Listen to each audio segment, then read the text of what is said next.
At the island of Delos in the Aegean Sea, slave traders could process 10,000 human beings in a single day.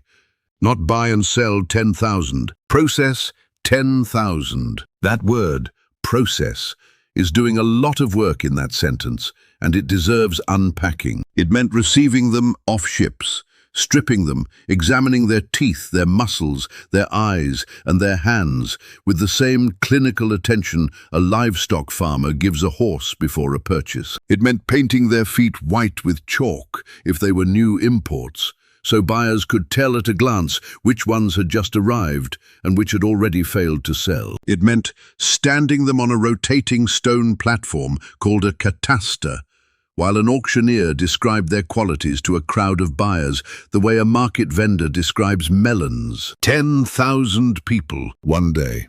Welcome to the Roman slave market, and you are about to find out why nothing about it was what you picture when you hear those words. By 100 BC, somewhere between 1 in 4 and 1 in 3 people living in Roman Italy was enslaved. Not 1 in 100, 1 in 3. Scholars estimate the total slave population of the Roman world at its peak at between 5 and 6 million people. The Roman economy did not merely use slave labor. It was built around it the way a modern economy is built around electricity.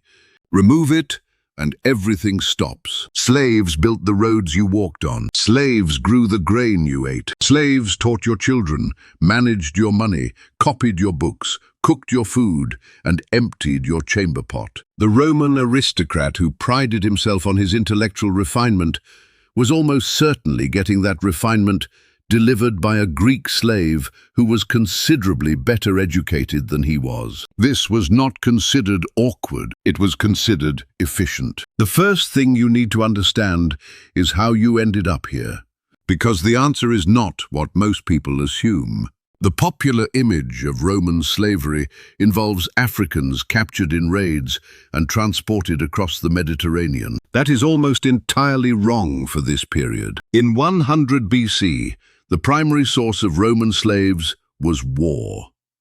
When Rome defeated an enemy, it did not just kill the soldiers and go home. It sold the survivors. Julius Caesar's campaigns in Gaul between 58 and 50 BC produced an estimated 1 million slaves sold into the Roman market. 1 million people from a single military campaign. You might have been a Greek intellectual captured when Rome sacked Corinth in 146 BC. A Gallic farmer whose village was overrun. A Syrian merchant taken by pirates who sold you to a dealer in Delos. Or you might have been born into slavery, which by the 1st century BC was increasingly common, as the enslaved population reproduced faster than war could supply new captives. The Romans called enslaved people born into the household verni. They were considered slightly more valuable than imported slaves. They already spoke Latin. They already knew how things worked. They had never known anything else. That last part was considered a feature. If you arrived in Rome as a war captive, the journey to the slave market took weeks or months, depending on where you were captured. You traveled in a coffle, a chain of people linked neck to neck by iron collars, walking, not riding, walking, hundreds of miles in many cases, through mountain passes and along Roman roads built, with considerable irony, by other enslaved people. The diet on the march was whatever the dealers could source cheaply enough to justify the expense. The logic was straightforward.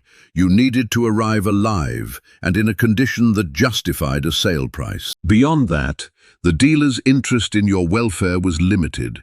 Those who died on the road were a financial loss, nothing more. Those who survived arrived in Rome, thin, dehydrated, and disoriented, in a city of approximately 1 million people, the largest city most of them had ever seen. The noise alone was extraordinary. Roman law prohibited wheeled vehicles inside the city during daylight hours to manage traffic, so cart traffic ran all night. The historian Juvenal complained that the incessant nighttime noise made sleep impossible. You had just walked hundreds of miles in an iron collar. Sleep was probably not your most pressing concern anyway. The main slave market in Rome operated near the Forum Boarium, the cattle market, which tells you something about the Roman attitude toward the distinction between livestock and people. The physical setup was a series of raised platforms where dealers displayed their merchandise. That word, merchandise,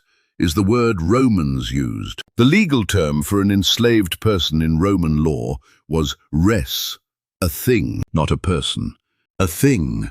You stood on the cataster, the rotating display platform, while the auctioneer read from a titulus, a placard hung around your neck, listing your name, your origin, your age, your skills, and any known defects. Known defects was a legal category. Roman law required sellers to disclose certain conditions: a tendency to run away, a history of illness, epilepsy, a criminal record. Failure to disclose gave the buyer grounds to return the purchase within 6 months. You were, in the eyes of Roman commercial law, a product with a warranty. The warranty period was 6 months. After that, whatever happened to you was between you and your new owner. Before the bidding started, buyers examined you. This is the part of Roman slave market history that sources describe with a specificity that should make you deeply uncomfortable, and does not get less uncomfortable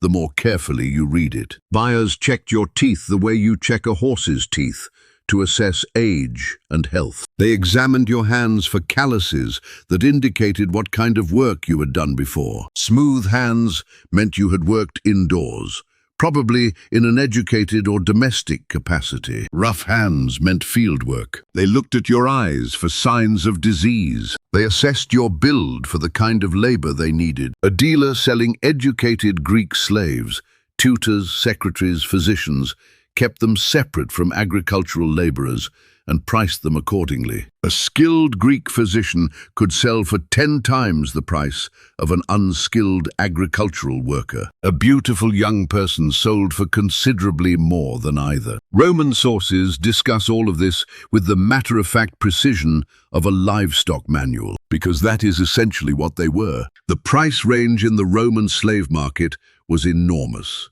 wider than almost any other commodity the Romans traded. At the bottom end, an unskilled agricultural slave in poor health might sell for 500 denarii. A skilled craftsman or trained domestic worker ran 2,000 to 3,000. An educated Greek tutor or physician, someone who could run a household's financial accounts, teach children rhetoric and philosophy, and conduct medical examinations, could fetch 8,000 to 10,000 denarii or more. The most expensive slave sale recorded in Roman sources involved a grammarian named Daphnis, purchased for 700,000 sesterces, approximately 175,000 denarii. For comparison, a Roman legionary earned 900 denarii a year. So the most expensive slave in Roman recorded history cost a soldier approximately 200 years of wages. Nobody bought Daphnis for agricultural labor. The Roman aristocracy's enthusiasm for expensive, educated slaves was so well established that Pliny the Elder wrote about it with barely concealed irritation, noting that Romans who would not pay a reasonable price for a farm would cheerfully spend a fortune on a pretty boy or a Greek who could recite Homer. Pliny had opinions about priorities. The market did not share them. Here is the reversal that Roman slavery forces on anyone who looks at it carefully. The popular image of Roman slaves involves people doing back-breaking labor in mines and fields, chained and brutalized, with no existence beyond their owner's immediate demands. That image is accurate for a significant portion of the enslaved population. It is dramatically incomplete as a picture of Roman slavery as a whole. Roman slaves managed banks. Roman slaves ran businesses on behalf of their owners, with the authority to sign contracts, hire free workers, and make financial decisions worth more money than most Roman citizens would ever see. Roman slaves practiced medicine, law, and philosophy. The Stoic philosopher Epictetus was a slave. His owner broke his leg deliberately to test his endurance. Epictetus noted calmly that if his owner kept twisting, the leg would break. The leg broke. Epictetus said he had mentioned that would happen. He went on to become one of the most influential philosophers in the ancient world. The Roman system of slavery was not one thing. It was a spectrum so wide that a slave and a free laborer at the bottom of Roman society might have nearly identical lives, while a slave managing a wealthy senator's financial affairs might have more practical power than most Roman citizens. This did not make the institution less brutal. It made it considerably more complicated. What happened to you after the sale depended almost entirely on who bought you and for what purpose. If you were purchased for agricultural work on a large estate, a latifundium, your life expectancy dropped sharply. Roman agricultural slaves worked in chain gangs on large estates, housed in barracks called ergastula, which the Roman writer Columella described as underground prisons. The work was continuous, and the conditions were what you would expect from an owner who had calculated that replacing a dead agricultural slave was cheaper than maintaining a living one.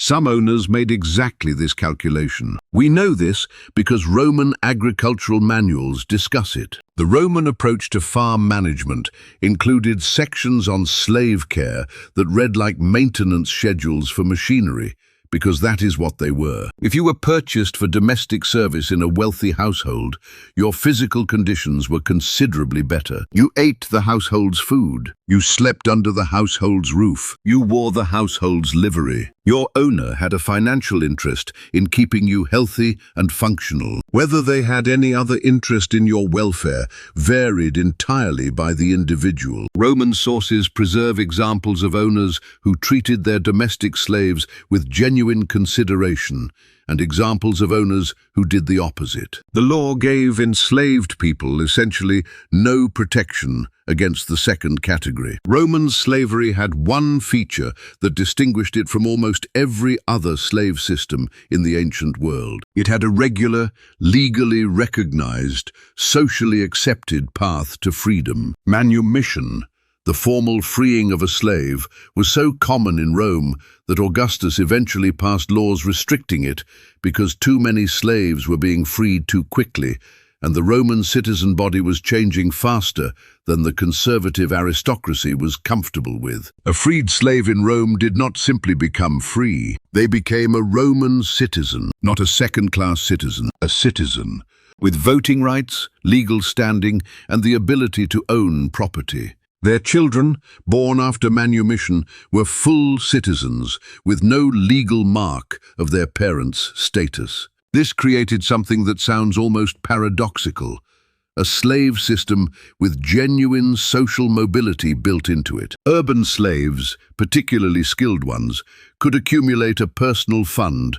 called a peculium, money their owner allowed them to keep. Some slaves used their peculium to buy their own freedom. Some used it to buy the freedom of family members. Some became wealthy freedmen who employed free workers and owned slaves themselves. The freedman Trimalchio, in Petronius's Satyricon, a grotesquely wealthy former slave who throws parties that nobody enjoys, is a satirical exaggeration of a social type that was real enough to be worth satirizing. None of this made the slave market less horrific. It just meant that the horror had an asterisk on it. The asterisk applied to some people, not most. The numbers behind Roman slavery are numbers that ancient sources recorded with the confidence of a society that saw no reason to be embarrassed by them. Delos, at its peak, processed 10,000 slaves a day. Caesar's Gallic campaigns produced approximately 1 million slaves over 8 years. The sack of Carthage in 146 BC sent 50,000 people to the slave market in a single event. The suppression of the Epirus revolt in 167 BC produced 150,000 slaves sold in a single afternoon. One afternoon, 150,000 people. The Roman economy at its height consumed slaves faster than any single source could supply them, which is why the slave trade became one of the most profitable businesses in the ancient Mediterranean. Pirates raided coastal settlements specifically to supply the slave markets. The young Julius Caesar was famously captured by pirates and held for ransom. He was released when the ransom was paid. He then raised a fleet, hunted the pirates down, and crucified them. The pirates who had held Caesar were not slave traders themselves.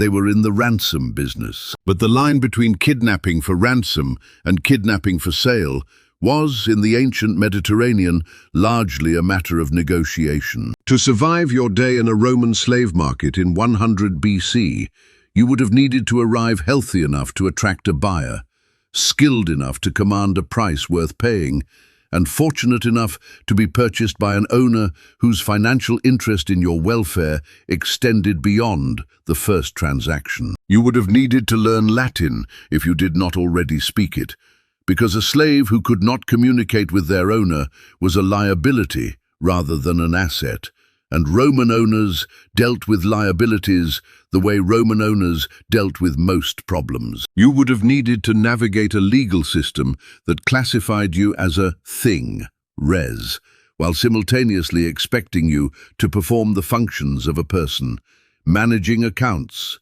educating children, practicing medicine, running a business. The Roman slave system was the largest, most sophisticated, most economically integrated system of human bondage the ancient world produced. It built the roads that are still under European cities. It grew the grain that fed 1 million people. It copied the manuscripts that preserved Greek philosophy for the next 2,000 years. The men who wrote those philosophical texts about the natural freedom of the human soul owned the people copying them. They did not find this contradictory. History is full of people who did not find things contradictory that are very clearly contradictory. The chalk is still on your feet. The bidding is about to start.